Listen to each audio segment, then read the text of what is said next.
அன்பு உறவுகளே, துபாயில் குண்டு அதிகமாக போட்டுக்கிட்டுருக்காங்க. எல்லாம் உயிருக்கு பயந்து ஓடிக்கிட்டு இருக்கோம். இந்த கோலப்பட்டி மட்டும் எனக்கு தேடி கடைக்கு வந்துடுச்சு. என் ரூமு பக்கத்தில் இருக்குது. ரூமுக்கு தேடி கடைக்கு வந்துடுச்சு. எப்படி இருக்கு பாருங்கள், எவ்வளோ ஒரு நன்றி உள்ள ஜீவன். அதுக்கு ஒரு மீன் போட்டேன், பசிக்குதுன்னு சொல்லி தேடி வந்துருக்கேன்.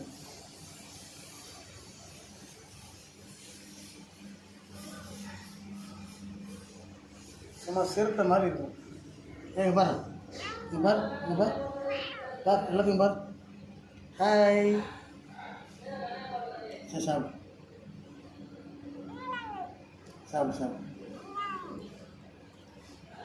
பாவம் தானே, கஷ்டப்பட்டு அந்த வாசம் பிடிச்சி வந்து தேடி வந்துருக்கேன். நான் கடையில் வேலை செஞ்சுட்டு என்னை வந்து கேட்குது, எனக்கு எதனா சாப்பாடு கொடு, பசிக்குது, எங்கே போனேன் அப்படின்னு. நான் ஒரு நாள் ஃபுல்லாக பார்க்குறேன், நானே பயந்துட்டு எடுக்கிறேன்.